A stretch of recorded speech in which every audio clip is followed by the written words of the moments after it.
Alors, bonjour à tous. Je crois qu'on va pouvoir commencer le webinaire. Alors, je vous souhaite bienvenue. Je m'appelle Caroline Richard. Je suis présidente de l'Association canadienne pour les Nations unies, la section de Québec. Alors, encore une fois, je vous souhaite la plus cordiale des bienvenues à ce webinaire en ligne qui est organisé en collaboration avec la section de l'ACNU du Grand Montréal. Alors, comme vous le savez, nous sommes dans un contexte qui est bien particulier, évidemment provoqué par la pandémie de COVID-19, mais plus que jamais, il est indispensable de promouvoir dans ce contexte-là une culture de paix pour que l'ensemble de l'humanité doit faire preuve de solidarité. Alors, bien sûr, la volonté de poursuivre notre mission de sensibilisation et d'éducation est toujours au cœur de nos actions. Puis, ça a poussé également l'association à faire preuve de beaucoup d'innovation et de créativité afin de proposer des nouvelles activités à la communauté. Alors, c'est pourquoi nous sommes très heureux aujourd'hui de vous accueillir à notre tout premier webinaire en ligne. Alors, je remercie d'emblée M. Jocelyn Coulon d'avoir accepté de participer à notre activité. Alors, c'est vraiment un honneur de vous avoir parmi nous aujourd'hui.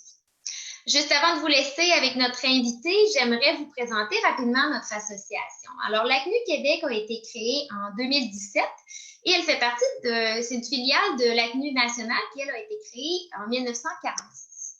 Alors, notre mission, c'est vraiment de contribuer par des activités de sensibilisation, de mobilisation, de promotion à développer au sein de la population métropolitaine de Québec, une meilleure connaissance de l'Organisation des Nations unies, mais aussi de ses idéaux et de ses programmes.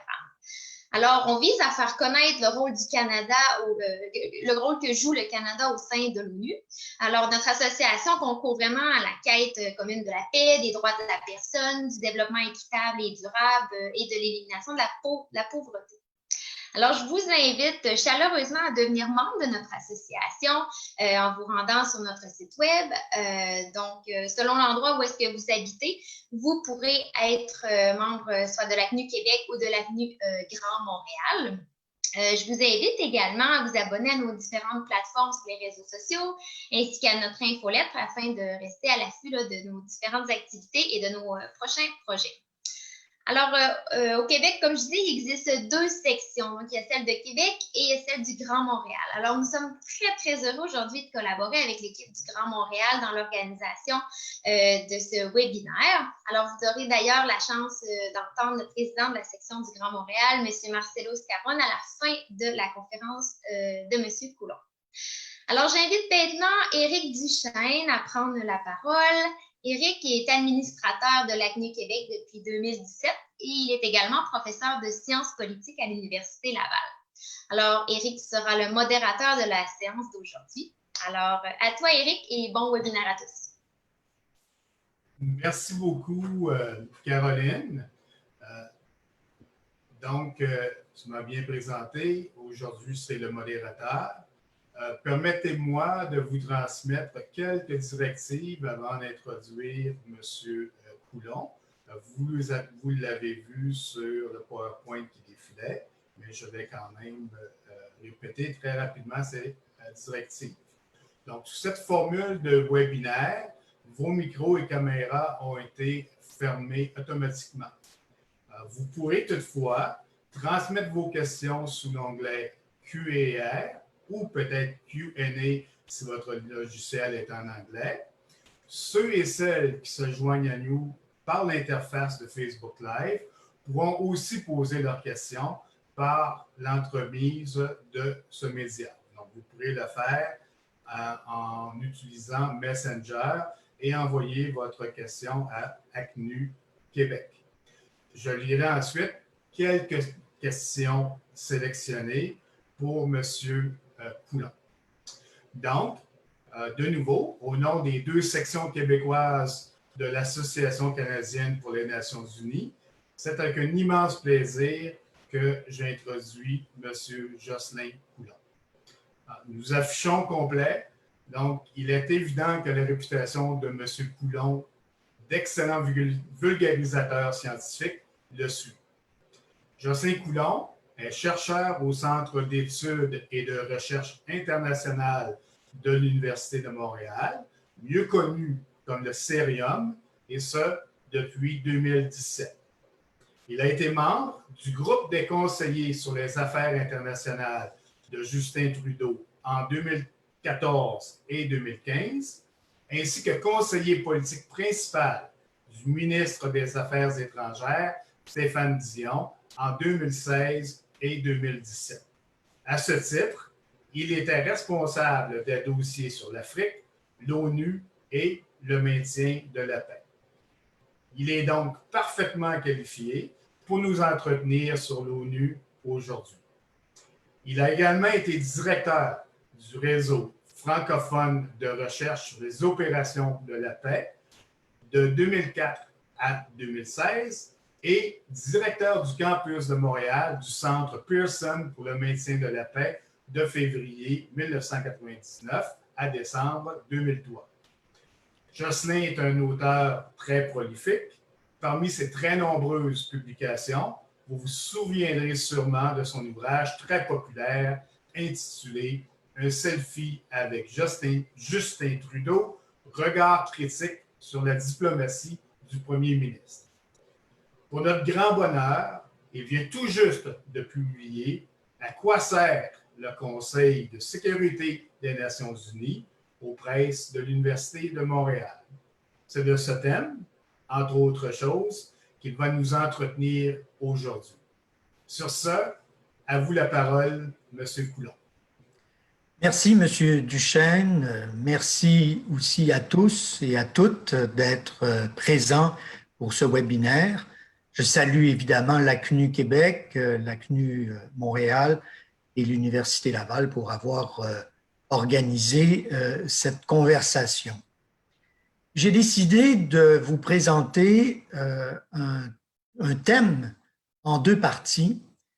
D'abord, le rôle particulier du Conseil de sécurité dans la lutte contre les pandémies et il en découle bien entendu aussi quelques mots sur la campagne du Canada pour devenir membre non permanent du Conseil. Les deux sont liés parce que le Canada a toujours fait campagne lors de ses précédentes présences au Conseil de sécurité. Il a toujours fait campagne sur des thématiques de sécurité humaine et de sécurité non traditionnelle. Et la pandémie, bien sûr, en est une. Donc, commençons par le commencement et posons-nous la question, que fait le Conseil de sécurité? Sa responsabilité principale, c'est dans le maintien de la paix et de la sécurité internationale. Mais le Conseil de sécurité a d'autres attributions. Par exemple, il s'intéresse de très près, bien entendu, à l'élection du secrétaire général, à l'admission ou à l'expulsion d'un État, à l'élection des juges de la Cour internationale de justice, aux actions de la Cour pénale internationale et, bien entendu, au processus de modification de la Charte des Nations unies. Mais on peut dire que son action principale, c'est vraiment la paix et la sécurité. Mais la paix et la sécurité, ça vient nous chercher plus autour de modalités militaires. Et donc, en quoi les pandémies intéressent-elles la paix et la sécurité? Je pense que la réponse se trouve dans le développement rapide des attributions du Conseil au lendemain de la guerre froide. De 1945 à 1990, le Conseil a essentiellement consacré son temps aux opérations de paix et à certains conflits. Mais à partir de 1990, les membres du Conseil commencent à travailler ensemble afin de s'attaquer aux nouveaux conflits, ceux qui éclatent au sein des États et qui demandent des interventions plus ambitieuses et moins militaires que les opérations de paix traditionnelles. Nous ne sommes plus dans le registre de la surveillance de cessez-le-feu, mais bien dans celui de la reconstruction. Il en découle donc une série de tâches tout aussi différentes que de rétablir, sinon créer, des institutions politiques, économiques, judiciaires et sécuritaires, d'organiser des élections, de fixer des frontières, de juger des criminels de guerre, de promouvoir et de protéger les droits des femmes et des minorités, et j'en passe. Évidemment, en parallèle, le Conseil s'attaque aux nouvelles menaces comme le terrorisme de masse, la prolifération des armes de destruction massive et des petits calibres, le trafic de drogue, les mouvements de réfugiés et même la piraterie. On assiste donc, depuis 1990, au développement d'une conception extensive de la sécurité internationale qui s'étend bien au-delà des seules questions diplomatiques et militaires traditionnelles. Et il était évident, à un moment donné, que les questions sanitaires allaient émerger comme une thématique propre au Conseil de sécurité.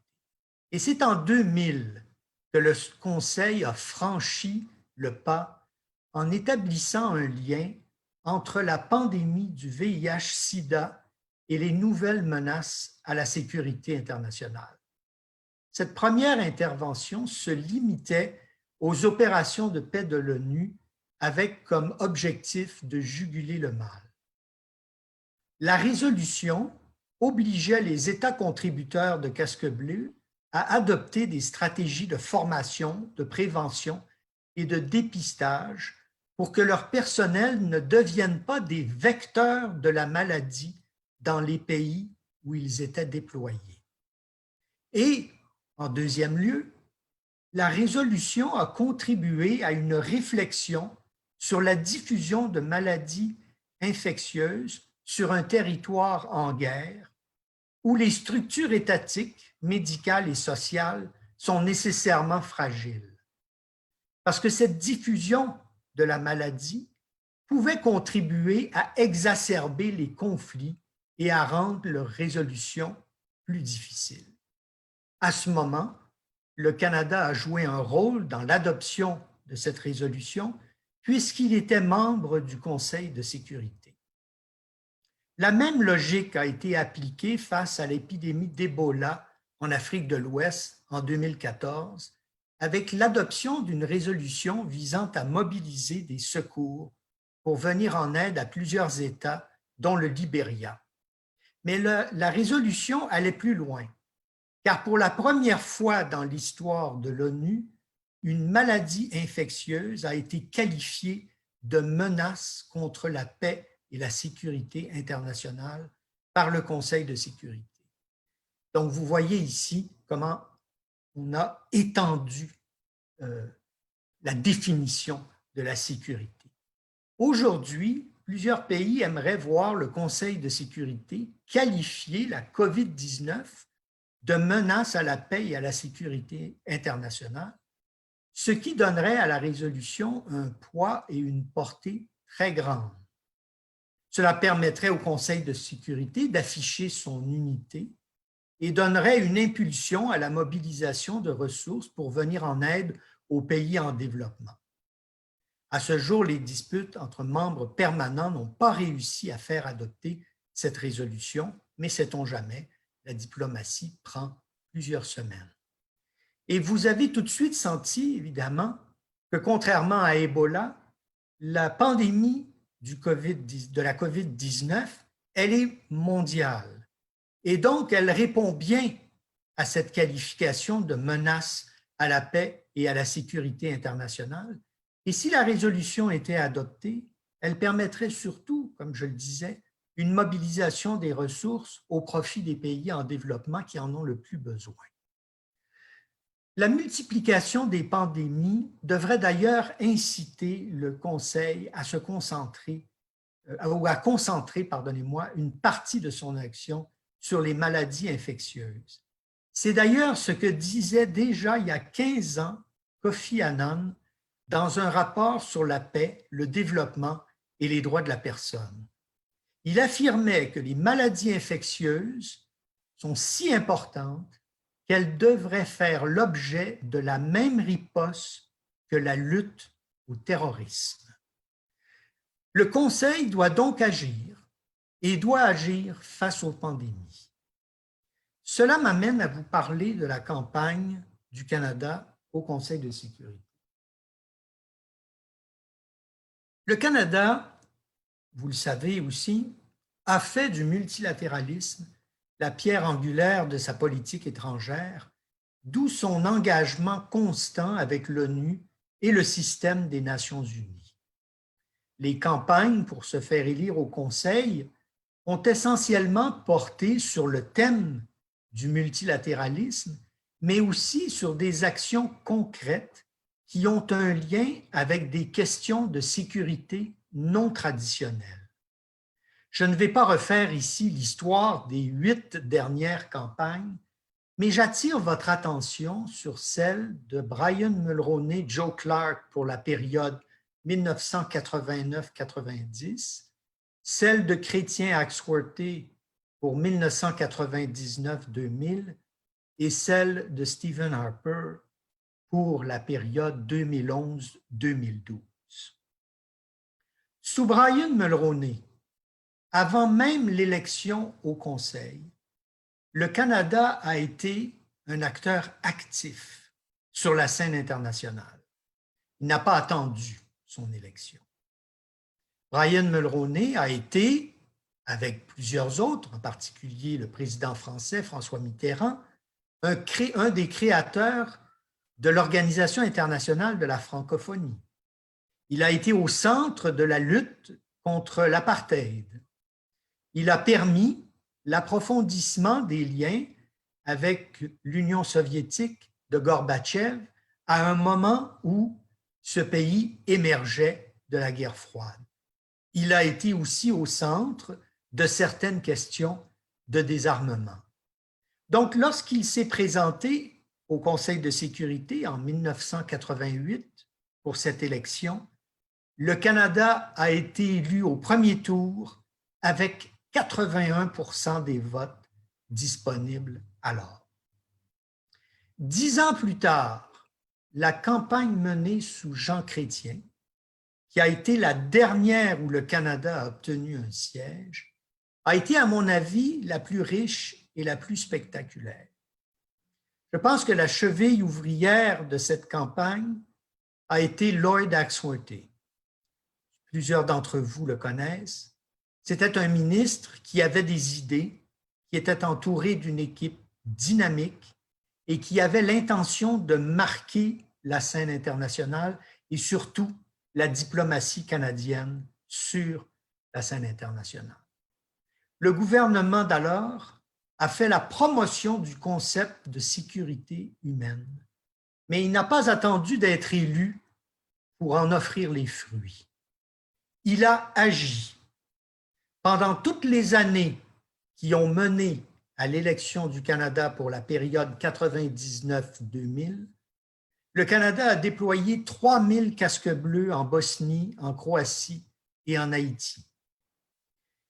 Il a été au cœur de la signature du traité d'interdiction des mines antipersonnelles à Ottawa.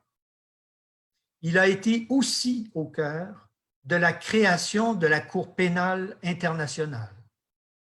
Puis, lorsqu'il était au Conseil de sécurité, il a piloté la réflexion sur la responsabilité de protéger, qui est devenu un concept que les Nations unies ont adopté un peu plus tard. Il a mis un accent particulier sur l'Afrique pour des raisons humanitaires et parfois aussi, il faut le dire, égoïstes, puisque 54 pays composent évidemment le continent africain, mais surtout représentent le plus grand bloc politique à l'Assemblée générale des Nations unies. Lors de l'élection de 1998, toujours pour la période 99-2000, le Canada a reçu 75% des votes disponibles et a été élu au premier tour. On arrive donc à la période du gouvernement conservateur de Stephen Harper, où en 2010, le Canada présente sa candidature pour la période 2011-2012. Le Canada a évidemment, le gouvernement conservateur a présenté un programme qui était essentiellement fondée sur ce qu'on appelle le hard power plutôt que le soft power. Il y avait des éléments dans la plateforme conservatrice qui étaient liés à ce qui fait, disons, le cœur de la diplomatie canadienne, par exemple, tout le programme sur la santé des enfants et des femmes, mais le programme conservateur mettait beaucoup l'accent sur les interventions militaires en Afghanistan ou ailleurs, qui ne relevaient pas nécessairement des Nations unies, mais bien plus de notre alliance avec les États-Unis ou de notre participation avec l'OTAN. Le Canada a été battu et a été battu de façon très sévère lors du vote d'octobre 2010, puisque c'est l'Allemagne qui a remporté le premier siège et c'est le Portugal qui a remporté le deuxième siège. La défaite des conservateurs a été attribuée à plusieurs facteurs. Par exemple, on n'a pas aimé ses positions sur le changement climatique, son indifférence envers l'Afrique, ses positions pro-israéliennes tellement affirmées qu'elles ont choqué une partie des pays membres. Ceci nous amène à la campagne actuelle qui a commencé en mars 2016 et qui essentiellement repose sur un programme qui renoue avec celui du tandem chrétien-Axworthy, c'est-à-dire la sécurité, le soft power. Mais il y a un défaut à cette campagne et j'y reviendrai. Le Canada, si vous consultez le site Internet du ministère des Affaires étrangères, affiche 5 priorités qui nous sont chères. Soutenir la paix, faire progresser l'égalité des genres, lutter contre les changements climatiques, promouvoir la sécurité économique et renforcer le multilatéralisme. Donc, on est ici dans le champ des valeurs sûres et ceci devrait nous donner, je ne dirais pas un avantage par rapport à l'Irlande et la Norvège parce qu'ils sont sur la même patinoire, si je peux m'exprimer ainsi. Mais au moins, par rapport à la campagne de 2010, ces thématiques, ces priorités renouent avec ce que fait le Canada depuis très longtemps sur la scène internationale. J'ai bien lu le descriptif sur ces 5 objectifs, mais d'une certaine façon, je n'y trouve rien de concret. Il y a de bons mots, il y a des généralités, il y a des vœux pieux, il y a beaucoup de promesses, mais elles ne sont pas détaillées. Ce qui m'interpelle dans cette campagne qui a commencé en mars 2016, c'est que contrairement à celle de Mulroney et à celle de Jean Chrétien, le gouvernement n'a pas fait grand-chose pendant la campagne.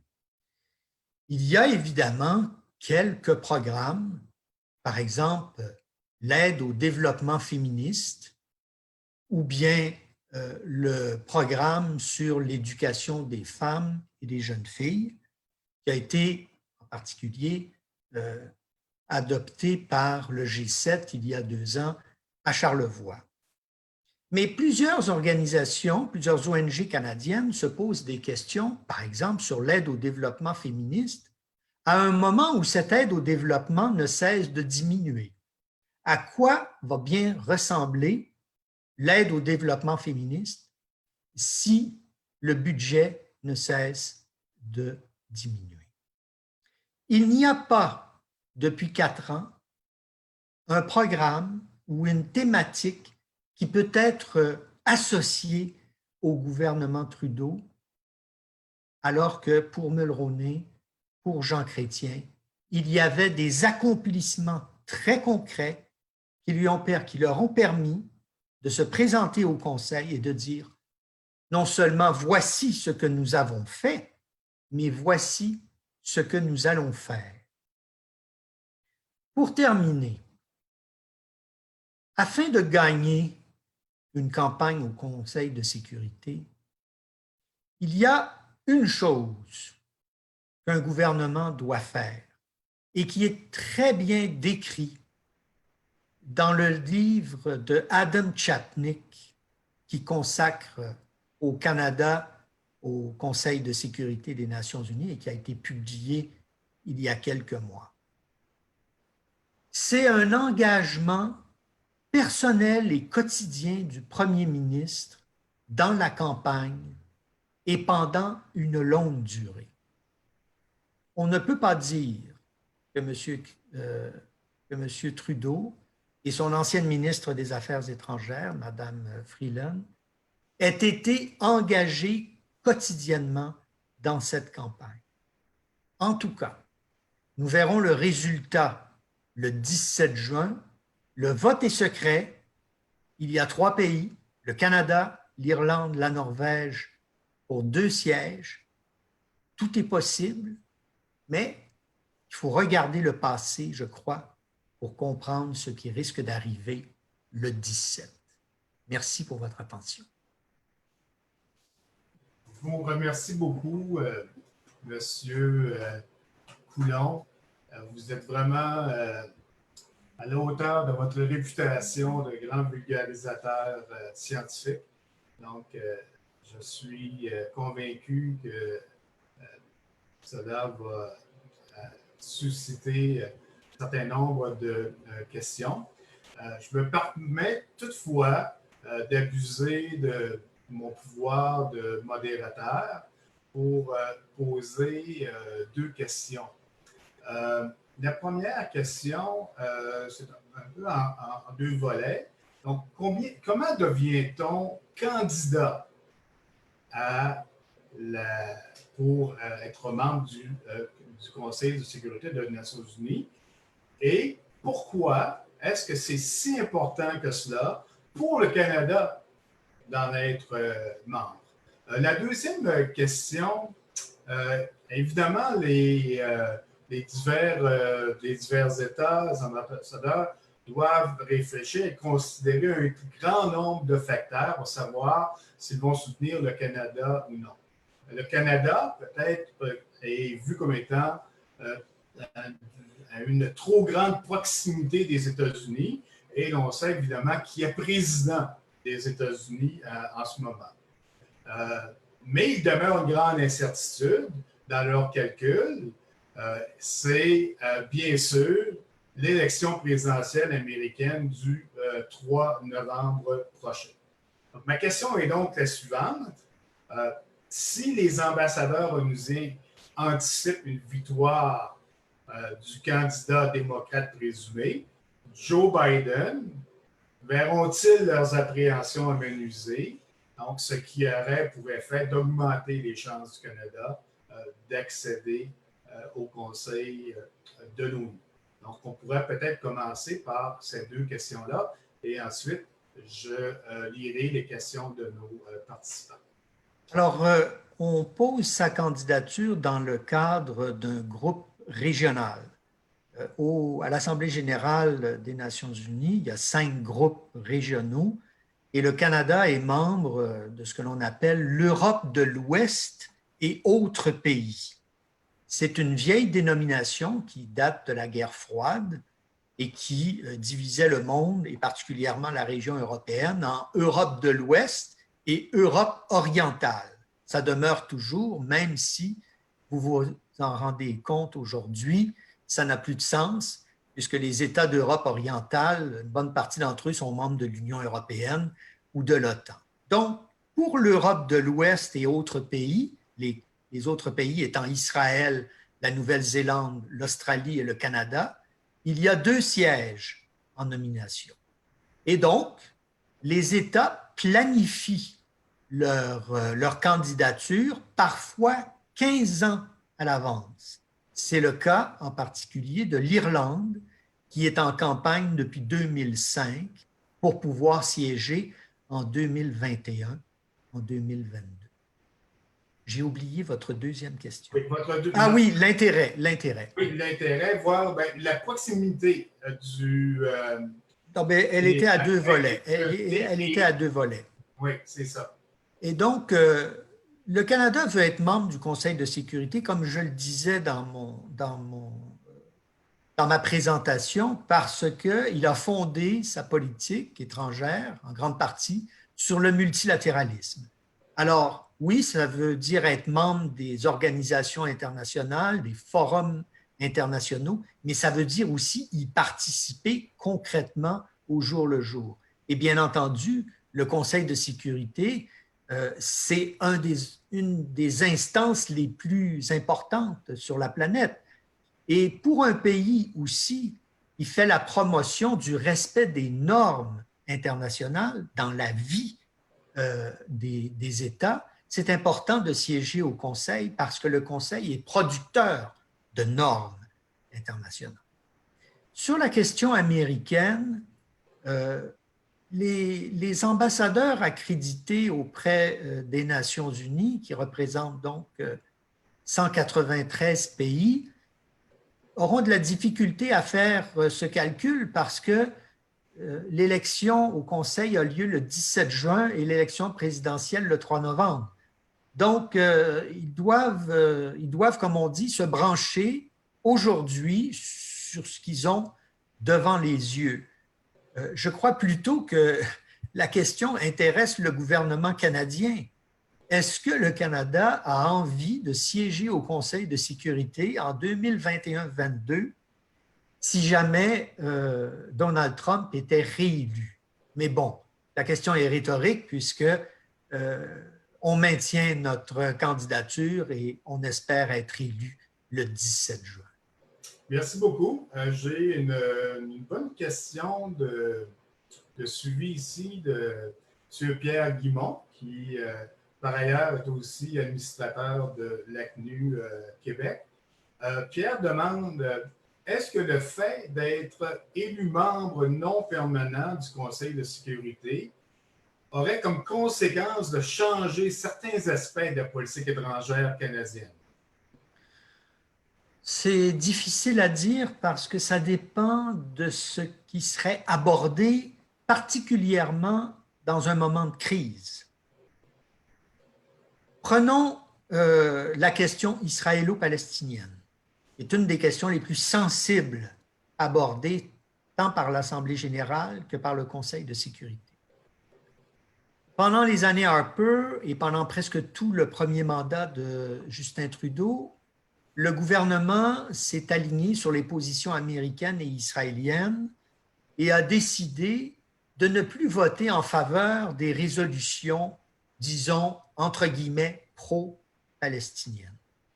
Ce qui l'isolait, puisque le Canada se retrouvait avec 5 ou 6 pays à voter contre ces résolutions. D'ailleurs, il était dans une position pratiquement schizophrénique, puisque sur une résolution en particulier, le Canada a comme pour politique affichée de reconnaître le droit à l'autodétermination des Palestiniens, mais lorsqu'il fallait voter la résolution à l'Assemblée générale, il votait contre. Donc, il a décidé de changer certains de ses votes, mais comme par hasard, à 5 mois de l'élection du 17 juin. Je pense qu'en janvier prochain, si jamais Israël décide d'annexer une grande partie de la Cisjordanie, il est évident que cette question va rebondir au Conseil de sécurité et que le Canada, s'il est élu, sera devant cette question et devra donc se déterminer bien mieux qu'il ne se détermine en ce moment. Merci. Donc ça pourrait, je ne dirais pas qu'il y aurait un changement dans la politique étrangère, mais ça pourrait être une crise par rapport à nos alliés américains et israéliens. Et si je peux rapidement, ça me porte à l'esprit, donc à ce moment-là, est-ce que ça ne pourrait pas créer des effets à l'intérieur des frontières, de nos frontières canadiennes, s'il y avait ce type de changement-là? Non, je ne pense pas. Je crois pas. Je ne vois pas ça. Et pour répondre encore un peu plus à la question de Pierre, vous savez, la politique étrangère, ça ne se change pas du jour au lendemain. Et donc, M. Trudeau va dans une direction. On connaît la plupart de ces options, à mon avis, elles ne correspondent pas à ce qui était affiché en 2015. Je l'ai documenté dans le livre que vous avez rappelé. Mais on connaît ces options et ce n'est pas parce qu'il atterrirait demain matin au Conseil de sécurité qu'elle subitement se transformerait. Donc, prochaine question, en fait, deux questions différentes, mais qui sont liées. Vous avez parlé brièvement des autres pays qui font partie du même groupe que le Canada. Donc, la première question est quelles sont les priorités des autres pays candidats du groupe auquel appartient le Canada et qui serait particulièrement porteur pour aider à leur chance de succès? Et la deuxième question, je trouve que c'est la grosse question qui est liée à ça, c'est selon vous, quelles sont nos chances de revenir en première position le 17 juin prochain? Alors d'abord, l'Irlande et la Norvège ont des positions qui ressemblent à celles du Canada sur la plupart des thématiques de sécurité humaine que j'ai abordées dans la présentation. Donc, il n'y a pas de différence notable, et je l'ai d'ailleurs souligné dans un article d'options politiques que vous avez distribué aux participants.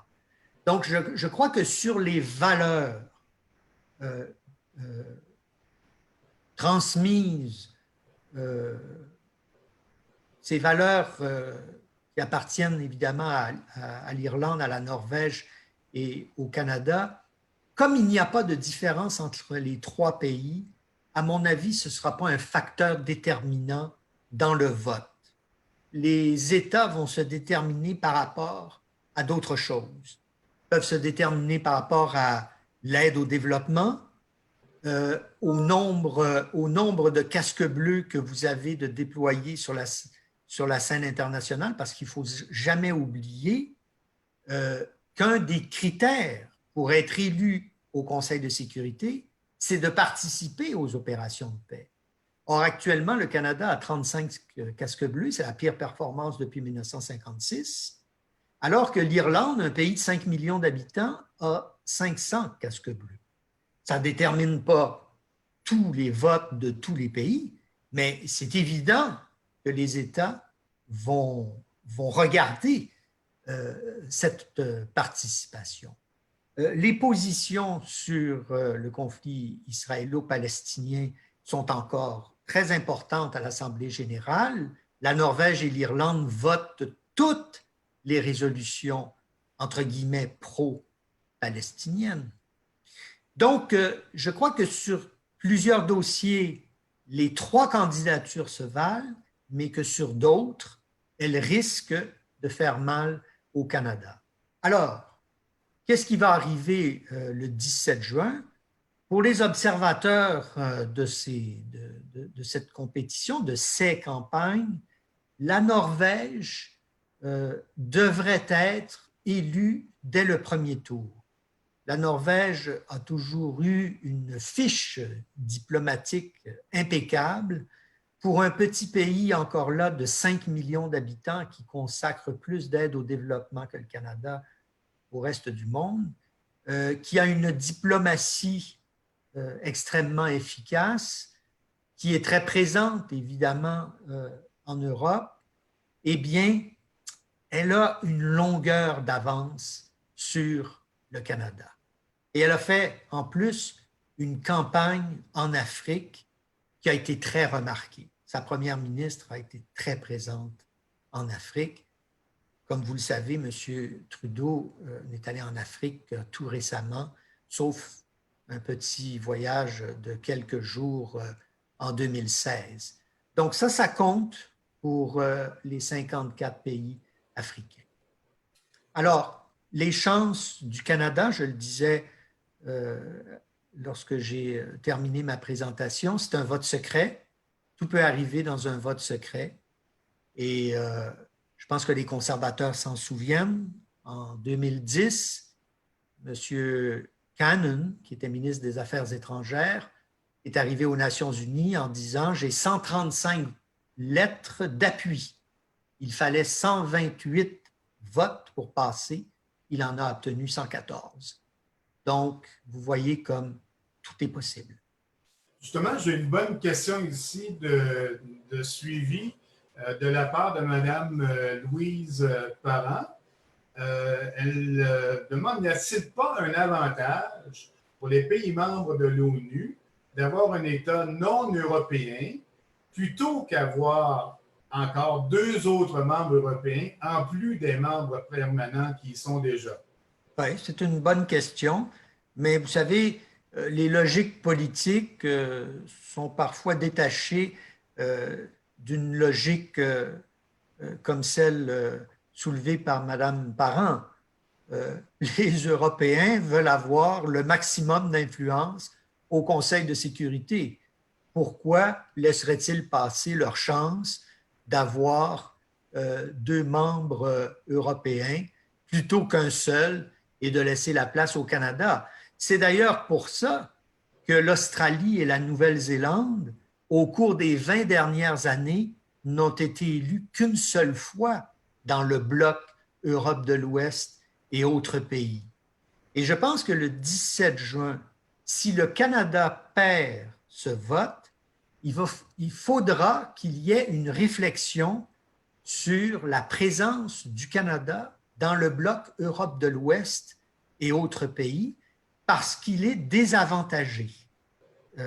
Sa présence dans ce bloc le désavantage. Il s'agit maintenant de se trouver un autre bloc. Naturellement, ça devrait être celui de l'Amérique latine, mais les Latino-Américains ont deux sièges.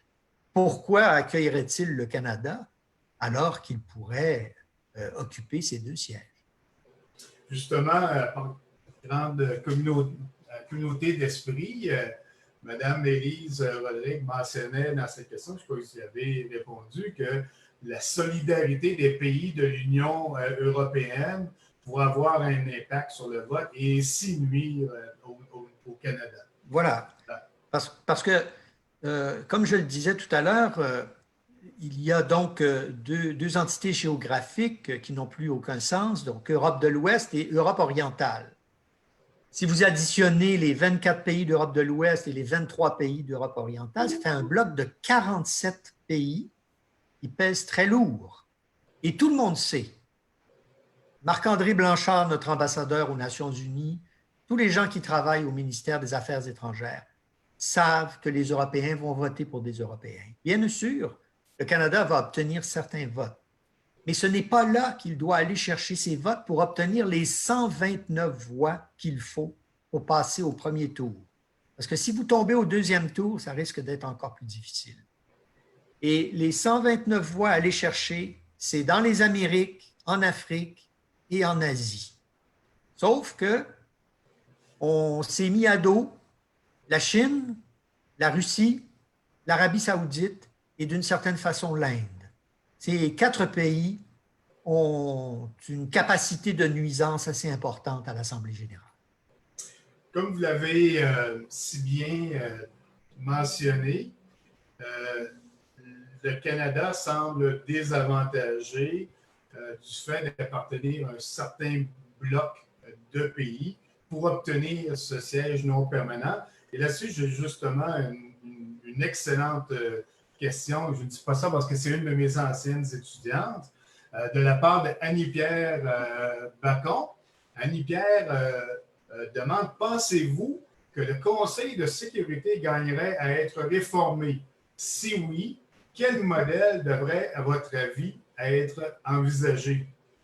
Alors, il faudrait qu'elle lise mon dernier livre sur à quoi sert le Conseil de sécurité, où il y a un chapitre complet sur la réforme du Conseil de sécurité. Vous n'en faites pas, hein, c'est un livre de 60 pages, donc vous ne serez pas enterré par le flot d'informations.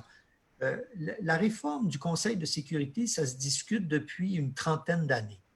Moi, j'ai fait mon premier reportage au journal Le Devoir en 1992 aux Nations unies. Et j'avais posé la question à l'époque à l'ambassadeur de France, qu'en est-il de la réforme du Conseil de sécurité? Et puis, il m'avait dit, pas grand-chose, revenez me voir dans 3 ou 5 ans.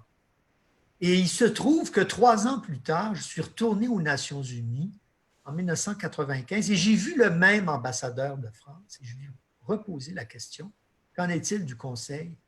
Vous m'aviez dit il y a 3 ans de venir vous revoir et il m'a dit, qu'est-ce qui a changé? Alors, le grand problème de la réforme du Conseil, c'est qu'il y a de multiples propositions de réforme, mais elles ont en commun de n'avoir pas l'appui des membres du Conseil, des membres permanents du Conseil de sécurité.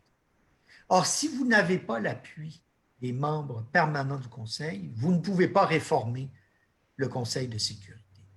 C'est sûr qu'idéalement, le Conseil devrait être élargi aux nouvelles puissances, élargi aussi du côté des membres non permanents. Ça voudrait donc dire, dans certains scénarios, que le Conseil pourrait aller jusqu'à 25 membres, alors qu'aujourd'hui, il y en a 15. Mais certains se demandent, est-ce qu'il serait plus efficace? Il serait sans doute plus représentatif, mais serait-il plus efficace? Et un des exemples que je cite souvent, c'est la guerre contre l'Irak en mars 2003. Est-ce qu'un Conseil de sécurité élargi à 25 membres, avec 5 membres permanents avec droit de veto supplémentaire, aurait empêché les États-Unis et la Grande-Bretagne d'envahir l'Irak? Bien sûr que non. Alors, est-ce qu'on réforme ou bien on accepte le Conseil comme il est? Et à mon avis, il fonctionne assez bien, ce Conseil, depuis 75 ans. Justement, parlons-en des membres permanents du Conseil de sécurité. J'ai une autre question ici de la part de Pierre Guimond qui demande est-ce que le Conseil de sécurité a envoyé des signaux d'appui à l'Organisation mondiale de la santé ou alors comment pourrait-il aider? Évidemment, en filigrane derrière ça, il y a la position du président Trump. D'abord, le Conseil de sécurité. Revenons en arrière. J'ai souligné dans ma présentation que le Conseil étudiait une résolution sur la pandémie de la COVID-19. Il est évident que dans le libellé de la résolution qui a circulé il y a 2-3 semaines, certains pays voulaient rendre hommage à l'Organisation mondiale de la santé, alors qu'évidemment, les États-Unis s'y opposaient. Donc, je ne pense pas que le Conseil de sécurité, à l'heure actuelle, puisse envoyer un message de soutien à l'Organisation mondiale de la santé, mais ça n'empêche pas les 15 membres individuellement de soutenir ou non l'Organisation mondiale de la santé. Et ça me semble le plus important que d'avoir le soutien du Conseil de sécurité, en tout cas à ce moment-ci. Merci. Revenons à l'aspect intérieur de la question. J'essaie de retrouver ici. J'ai 2 questions qui sont liées. La question de Mme Ashley Byrne, qui dit le fait que le gouvernement fédéral soit minoritaire a-t-il influencé sa performance lors de la campagne? Également, Étienne Leblanc-Lavoie, un peu dans le même sens, pose la question. Nous avons parfois l'impression que le Canada fait campagne pour une audience intérieure. Qu'en pensez-vous? Non, je ne pense pas que le Canada fait campagne pour une audience intérieure. D'abord parce que, vous le savez, les questions de politique étrangère n'ont pratiquement pas d'influence dans le débat politique. Ce n'est pas ça qui fait une élection, à part peut-être dans les années 60, lorsqu'il fallait déployer des armes nucléaires américaines sur le territoire canadien. Et donc, on peut exclure ça. Ce que je note toutefois, c'est le manque de solidarité des partis d'opposition à la candidature du Canada au Conseil de sécurité. Encore là, si vous lisez le livre d'Adam Chapnick sur les 8 campagnes du Canada au Conseil, les partis d'opposition étaient toujours avec le gouvernement et même participaient à la démarche diplomatique pour mousser la candidature du Canada. Aujourd'hui, je n'ai pas vu les chefs d'opposition commencer à courtiser les votes sur la scène internationale. On a l'impression que l'atmosphère politique ne s'y prête pas. Je vous demandais au tout début, donc pourquoi le Canada tenait-il tant à joindre le Conseil de sécurité comme membre non permanent? Kim Fontaine-Sponski pose la question de l'autre pan de la médaille. Quelles seront les implications ou quelles seraient les implications pour la politique étrangère du Canada s'il perd le vote? Écoutez, s'il perd le vote, bon, c'est sûr que sur la scène intérieure, ça peut choquer quelques Canadiens, mais ça va être très rapidement oublié. Il faut se rappeler qu'en octobre 2010, les conservateurs ont perdu, ça a fait les manchettes pendant 3-4 jours, et puis ils ont obtenu un mandat majoritaire en mai 2011. Donc, ça n'a pas été un élément de la campagne électorale qui a suivi la défaite du Canada en 2010. Sur la scène internationale, c'est évident que plusieurs pays vont se demander qu'est-ce que fait le Canada effectivement sur la scène internationale. Parce que non seulement, si nous perdons le 17 juin, non seulement nous aurons été absents depuis 20 ans, mais nous risquons bien sûr d'être absents pendant un autre 10 ans, puisque habituellement, on présente toujours notre candidature tous les 10 ans. Ça ne nous empêche pas de la représenter dans quelques années, mais je pense que le gouvernement canadien va y réfléchir à 2 fois avant de représenter la candidature. Et s'il le fait, il va vraiment falloir cette fois-ci que le gouvernement canadien non seulement fasse des promesses, mais aussi agisse sur la scène internationale pour qu'on se souvienne que c'est un acteur sur cette scène internationale. C'est pour ça que Brian Mulroney et Jean Chrétien ont gagné. C'est parce qu'ils avaient fait des choses avant d'être élus. On a l'impression que le Canada en fait trop peu, trop tard. Est-ce qu'on peut dire, comme ça, la dernière minute, que le Canada est en train de préparer la prochaine campagne? Non, je ne pense pas. Je pense que là, les diplomates et les politiciens sont fixés sur la campagne actuelle. Il reste à savoir si est-ce que c'est le coureur de fond qui va gagner, comme l'Irlande, ou c'est le sprinter qui, depuis 3 mois, appelle des chefs d'État, lance des initiatives à quelques jours du vote. On verra qui des deux gagnera, mais non, je ne pense pas que le gouvernement prépare la prochaine campagne. Très bien. Monsieur Coulon, vous connaissez très bien les coulisses de l'ONU, le fonctionnement de l'ONU. Donc, je vais poser 2 questions ici, encore une fois, qui sont liées. La première de Mme Louise Parent. Elle demande comment se prennent les décisions sur la façon de voter dans les autres pays. Est-ce que les ambassadeurs aux Nations unies ont un rôle important à jouer?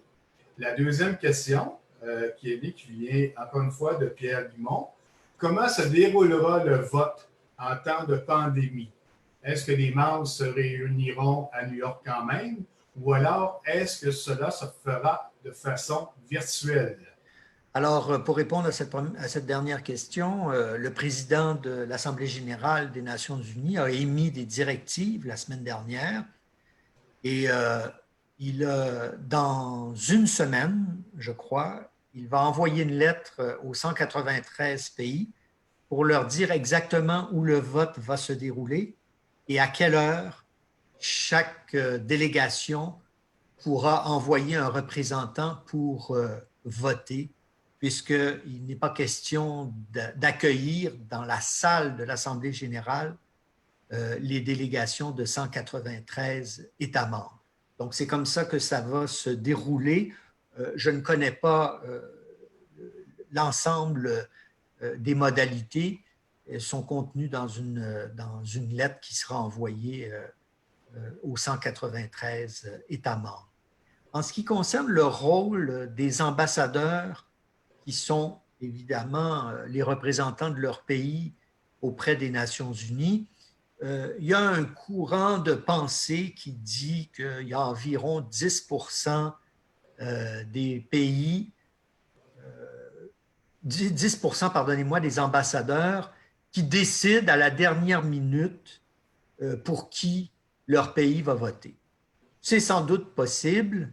Je ne sais pas si ça a été formellement documenté. Je ne crois pas qu'il y a personne qui va dire on the record qu'il s'est levé un matin puis il a décidé qu'il allait voter pour l'Irlande, la Norvège ou le Canada. Habituellement, les instructions viennent du ministère des Affaires étrangères, des autorités compétentes, mais il se pourrait bien, parce qu'on le rappelle, le vote est secret, qu'un ambassadeur puisse décider de voter pour un pays alors que son ministère des Affaires étrangères, pour un certain pays, alors que son ministère des Affaires étrangères lui aurait demandé de voter pour un autre.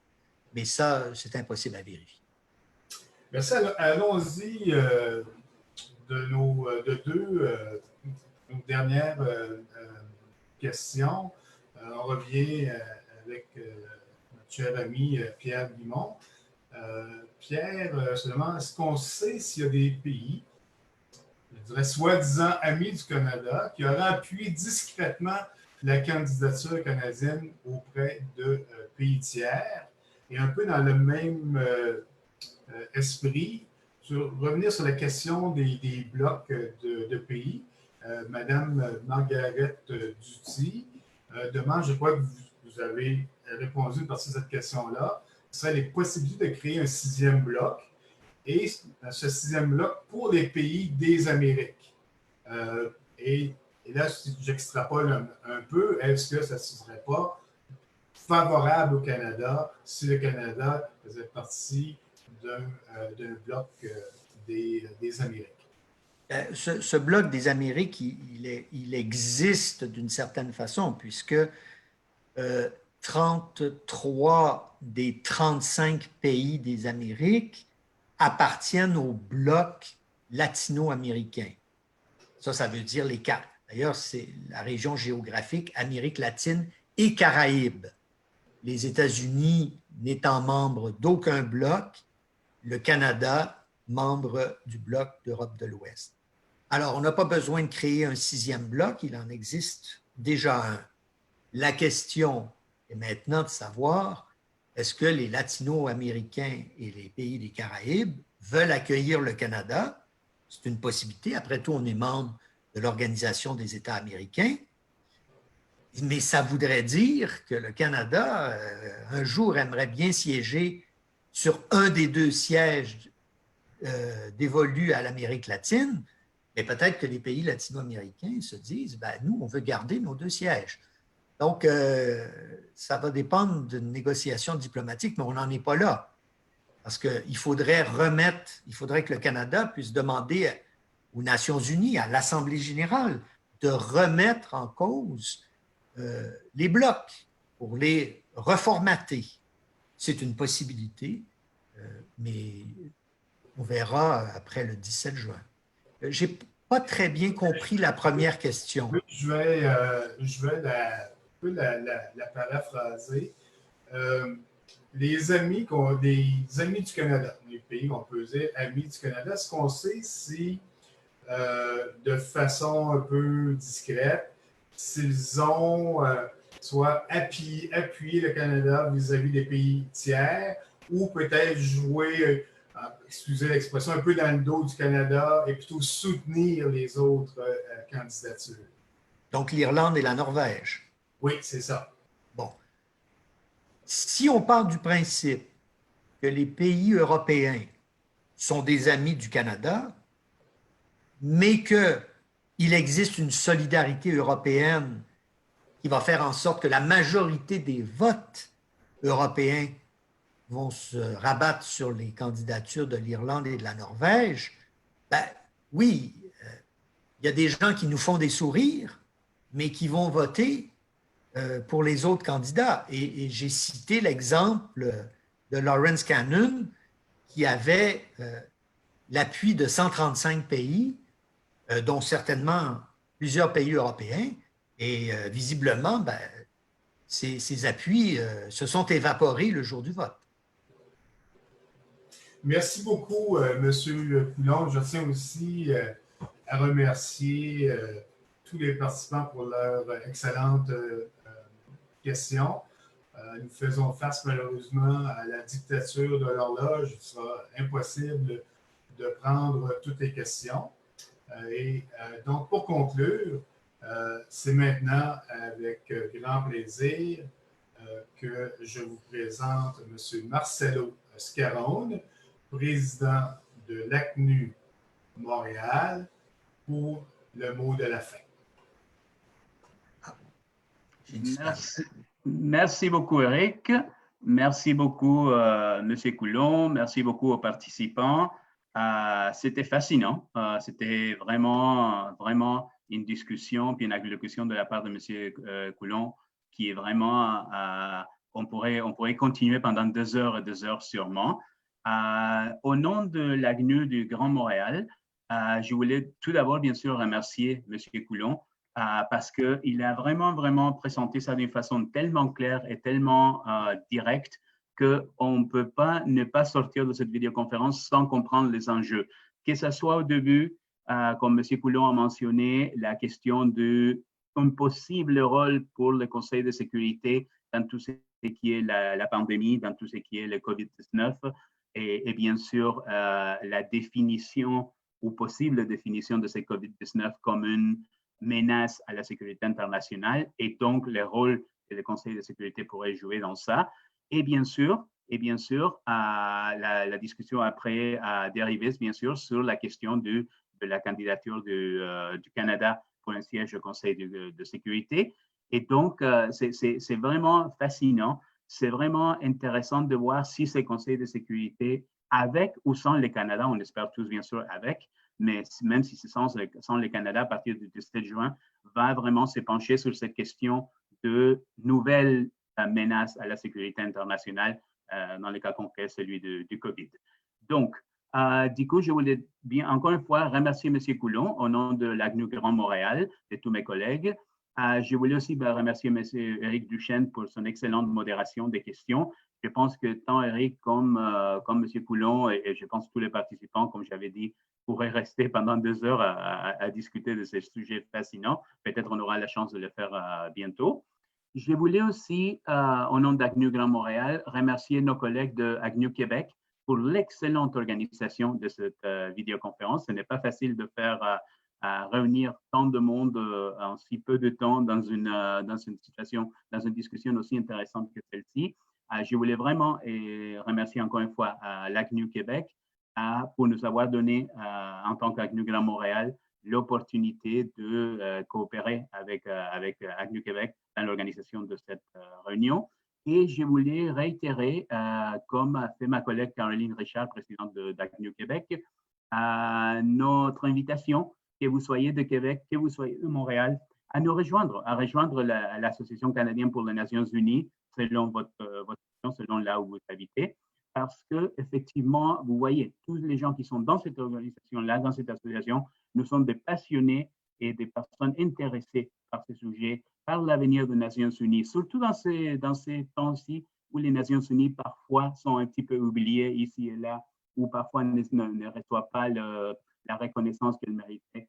Donc, quoi de mieux que faire connaître les Nations unies, ses valeurs, ses objectifs parmi la communauté au Canada, parmi tous ceux qui s'intéressent aux relations internationales. Donc, n'hésitez pas à vous joindre à nous, comme ma collègue Caroline Richard vous a signalé au début de la locution.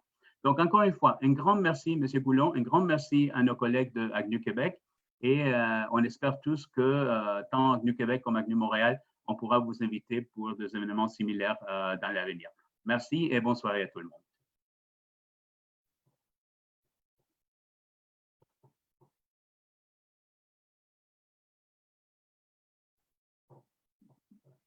Au revoir. Au revoir.